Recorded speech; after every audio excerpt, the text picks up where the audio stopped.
First and foremost, Hilarie Burton. Back in 2008, Hilarie Burton, an actress in Lethal Weapon, had been a co-host for MTV's Total Request Live. The show was a daily music video countdown that ran for 10 years. On the show, she would interview various celebrities and ask them their opinions on music and catch up with their lives and stuff.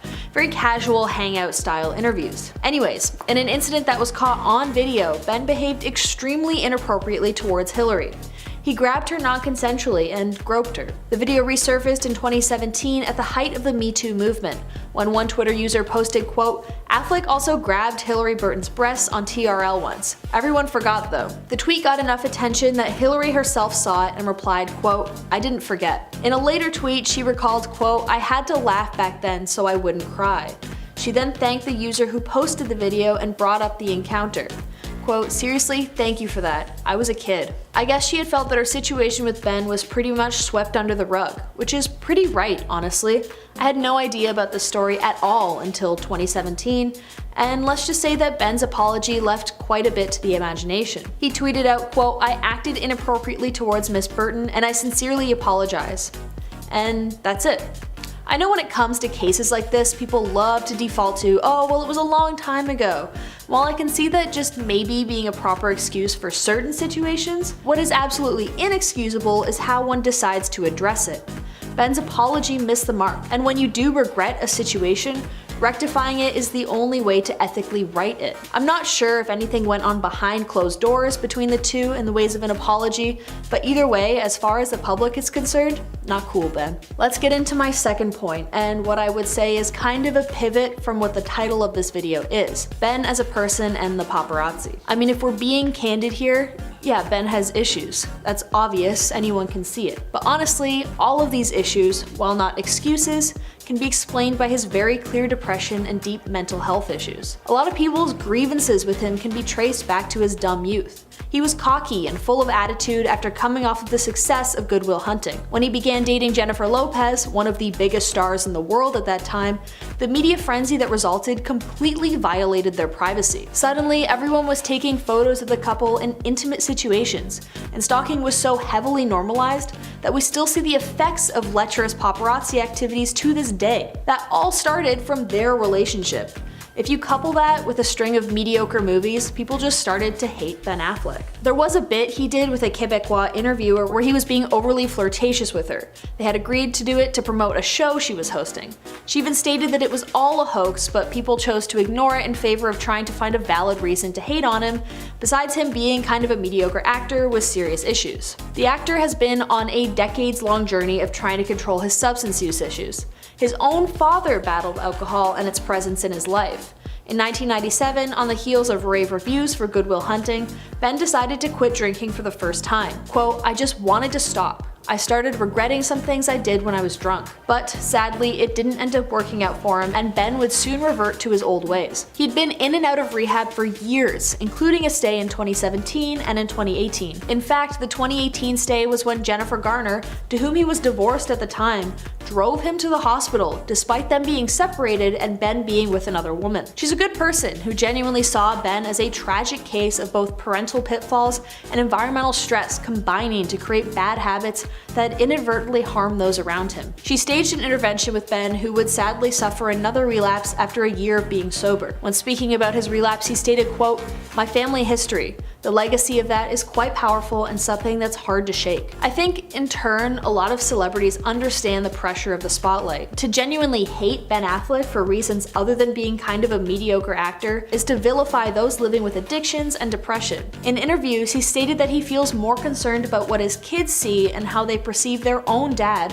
rather than what we see as an audience. Our voyeuristic tendencies to look in on his life shouldn't mean anything in the face of making sure that his kids remain happy and know that their father loves them. Quote, "I got to a place where the public perception was so different from who I am that I just stopped reading and stopped caring.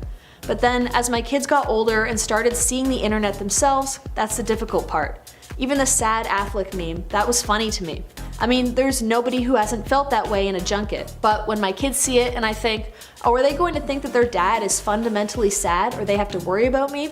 That's really rough. And I think, honestly, that's where our attention needs to lie. Ben shouldn't be vilified by people who don't really know who he is, and feeling depressed and anxious should not be seen as him being a bad person because he's not. When he was on the Howard Stern show, his words were once again manipulated to paint the actor in a bad light. Quote, "I had gone on and said how much we respect each other," in terms of him and Jennifer Garner, "and cared about each other, and cared about our kids, and put them first, and went through our stuff. And they said that I blamed my ex-wife for my alcoholism, and that I was trapped in this marriage. Just made me out to be the worst, most insensitive, stupid, awful guy. I don't believe that. It's the exact opposite of who I am and what I believe. And I would never want my kids to think I would ever say a bad word about their mom." Ben so obviously needs help, and Jennifer is still trying to get him that help, and I hope J-Lo is too. He very obviously cares about his family, and if his own ex-wife is still committed to helping him out of the trenches, I don't see why the internet has to butt its head in and make everything worse. The pressure of a divorce is enough to make normal, everyday folks turn to substance use. Couple that with intense media scrutiny and a penchant for mental health issues, and it becomes a recipe for self-destructive disaster. Ben is an extremely eloquent person who himself has spoken about the shame he feels towards causing his divorce. Quote, "I drank relatively normally for a long time. What happened was I started drinking more and more when my marriage was falling apart. This was in 2015, 2016. My drinking, of course, created more marital problems." I feel that there is a genuine fault in Ben for what he did with the interview host, and if you're going to continue to hate him, do so for that. He was in the wrong and his apology was less than adequate. But to reason your negative feelings towards the actor because of the direct influence that unhealthy coping mechanisms have brought onto his life is extremely unfair. Only with love and care will people with substance issues be able to dig themselves out of the hole they've created. Ben himself echoes this sentiment, quote, "It's not particularly healthy for me to obsess over the failures, the relapses, and beat myself up. I've certainly made mistakes. I've certainly done things that I regret. But you've got to pick yourself up, learn from it, learn some more, try to move forward." Celebrities shouldn't have to warn us about Ben Affleck. We know he's going through hard times, and self-destruction often comes at the cost of destroying relationships with others as well. Shame and anger towards someone who's already on their knees is never the right approach. So anyways, guess I got that video in basically the complete opposite direction of what the title is supposed to be, so let's see how that goes. First up, of course, we have Mariah Carey. Even if you're not familiar with many of J-Lo's feuds, I'm sure you know that Mariah Carey hates her. That's because Mariah has not been shy about throwing shade in her direction. These two have been feuding ever since J-Lo started to make music, and started to steal her shine. Then when Mariah was asked about Lopez in an interview, she famously replied, quote, "I don't know her." Years later, when Andy Cohen brought up the beef on his show Watch What Happens Live in 2014, Jennifer Lopez played the whole thing off, saying, quote, "I don't have a feud against her at all. I know from back in the day, I've read things that she said about me that were not the greatest, but we have never met. Like, we don't know each other. I would love to meet her, and I would love to be friends with her." But then J-Lo was a little more savage on the Wendy Williams show when asked about the feud in 2016. Lopez said, quote, "She's forgetful, I guess. We've met so many times." But Carey doubled down in another interview where she added that she still doesn't know Jennifer Lopez. When Mariah had a mishap of her own during a disastrous New Year's Eve performance, Lopez took a break from the high road and liked an extremely shady tweet about Mariah. The tweet said, quote, "Ever seen an accident you couldn't take your eyes away from? That was her tonight." If you're wondering where this feud started, it all goes back to Mariah's ex-husband and music executive, Tommy Mottola. After getting married in 1993, Carey divorced Mottola in 1998 because he was very controlling. And to get back at her, Mottola started up J-Lo's career and did everything possible to make J-Lo a star, instead of Mariah. J-Lo sampled a number of Mariah-esque songs. There were even allegations she straight up copied some of Mariah's songs, but tried to make them more of a hit. All because of Mottola. But Mariah knows she still came out on top, adding, quote, "After all that shit, Loverboy ended up being the best-selling single of 2001 in the United States." So basically the whole feud is over career competition and the fact that Lopez was in cahoots with Carey's controlling ex. Rosie Perez. You'd think that J-Lo and Rosie Perez would be great friends, considering how much they have in common. Both women are dancers, are Puerto Rican, and grew up in New York. But the pair are not close, and it would be more accurate to say that they actually hate each other. According to Perez's 2014 memoir, Handbook for an Unpredictable Life, she has plenty of negative stories to share about J-Lo. In her memoir, Perez shared a story from the set of In Living Color. She wrote about Lopez, quote, "All of the girls were coming into my office complaining how she was manipulating wardrobe, makeup, and me, all to her advantage. and added she was acting like, quote, some ghetto bitch, screaming and pounding her chest. JLo ended up leaving that show after 2 seasons, but the feud between the pair continued, and Perez claimed that Lopez would speak negatively about her whenever she got the chance. Even worse, Lopez was allegedly two-faced. She would talk trash behind Perez's back, but be nice to her face. Brandy. In the midst of the Mariah and JLo feud, Brandy publicly supported Mariah, making it clear she does not like JLo. In July of 2017, Brandy took to Instagram to share a photo of herself hugging Mariah Carey with the caption, #SheKnows.me, an obvious reference to Mariah's infamous "I don't know her" comment about JLo. All the comments were flooded with people speculating over the caption, and the consensus quickly became that the photo was a dig at JLo. However, Brandy later addressed the caption, writing, quote, "Oh my god, what happened? I swear to goodness, I didn't know what the fuss is about. I love this pic and now everyone thinks I'm throwing shade. At who? This is funny. Can't take this one down. I love this picture and whenever I'm throwing shade, it's not questionable, you know that I am." Later adding that Mariah does in fact know her. Mariah supported the post by commenting, quote, "I sure do." Even though Brandy is trying to convince us it's nothing shady, I honestly don't believe it. Next up, Nicki Minaj. It's long been rumored that Jennifer Lopez is a huge diva, and the fight that her and Nicki Minaj had while on American Idol brought up both of their diva sides. In 2012, Lopez was a judge on American Idol while Nicki came on to perform, and things got tense fast. After Nicki finished performing, she went over to the judges table and asked, quote, "I was hoping maybe I could come back and be a guest judge. JLo, can you scoot over a little bit?" JLo then responded, quote, "I don't know if there's enough room for both of us." Then Minaj took it up another notch backstage when she said, quote, "She didn't seem to be having it, but she's gonna have it." But she later added, quote, "We were just joking around." But it's clear the bad blood is still there. When Lopez performed at the 2015 AMAs, she sang a part of Minaj's song Anaconda, but I don't think Nicki got the memo that it was going to be happening, because when the camera panned to Nicki, she did not look happy. Fans totally saw the shade and started tweeting about it that night. Rihanna. Rihanna and JLo started feuding right around the time that JLo was seen getting cozy with Rihanna's ex, Drake. This all happened in 2016 when JLo and Drake took a photo backstage at JLo's concert. Once the photos came out, everyone assumed that they were dating, which probably got the attention of his exes. A lot of fans felt the whole thing was most likely a publicity stunt, but Rihanna took the rumors pretty seriously and lashed out online because of it. A source said at the time that Rihanna suffered, quote, "the ultimate betrayal," and dubbed Lopez desperate and a traitor. This was because Rihanna and JLo were really tight at one point, and Rihanna even got support from JLo during rough times with Drake.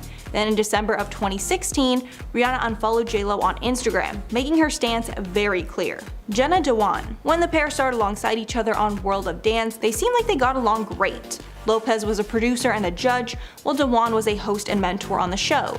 But sources revealed that when the camera stopped rolling, the women hated each other. One source said about their relationship, quote, "Jenna can't stand Jen's over-the-top theatrical fakery. Jen never fails to ham it up when the cameras are rolling, and she hijacks the show. It seems she'd prefer if Jenna just stayed in the background." The insider continued that JLo is a micromanager who tells everyone else what to do. Because of all her input, Jenna felt excluded and felt like her voice was not heard. Although there is a chance that this feud is not accurate, because when Dewan's team was asked about the feud rumors, they denied them. Ojani Noa. Jennifer Lopez has been married 3 times before. Her first and shortest marriage was to Cuban waiter Ojani Noa. Although their relationship ended in 1998, it's clear that Noa cannot stand her, and whenever asked about Lopez, he does not hold back his negative feelings. Back in 2006, he was actually set to release a juicy tell-all book about Lopez called The Unknown Truth, a passionate portrait of a serial thriller. But before it was set to be published, Lopez was able to stop it with a lawsuit. She argued that publishing the book broke their confidentiality agreement, and the courts agreed. From that lawsuit, she won $545,000 in damages, and Noa was forbid from criticizing or casting in a negative light or otherwise disparaging Lopez. Noa's name was brought up once again when he threatened to leak an intimate tape of the two of them on their honeymoon. Lopez then filed a $10 million lawsuit against him.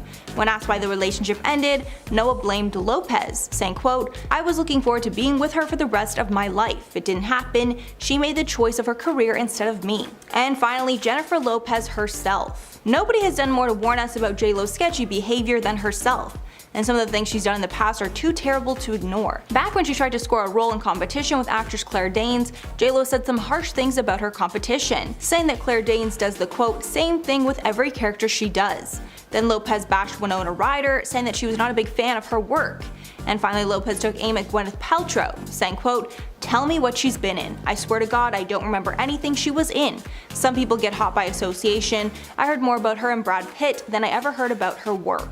Then in a different interview, Lopez decided to take aim at Madonna, specifically bashing Madonna's attempt at acting. Quote, "Do I think she's a great performer? Yeah. Do I think she's a great actress? No. Acting is what I do, so I'm harder on people when they say, oh, I can do that, I can act. I'm like, hey, don't spit on my craft." Aside from dishing out unnecessary shade to other celebrities, Lopez also has a reputation for being incredibly rude to service people. One United Airlines employee told the press how much of a diva she was during her flight. Apparently he asked if she wanted a drink, and she replied, quote, "I just said, what can I get you to drink?" But Jennifer refused to even acknowledge me. She turned her head away and told her personal assistant, "Please tell him I'd like a Diet Coke and lime." Even though the stewardess was trying to serve her what she wanted, she refused to look. It made her assistant speak for her. It's so ridiculous and an unnecessary power play. But this interaction is nothing compared to the maid that was fired for asking JLo for an autograph. The maid later spoke with media and said she asked JLo's 2 assistants, who rejected the autograph. Then a day later, the hotel said that Lopez complained about the incident, and that maid was fired.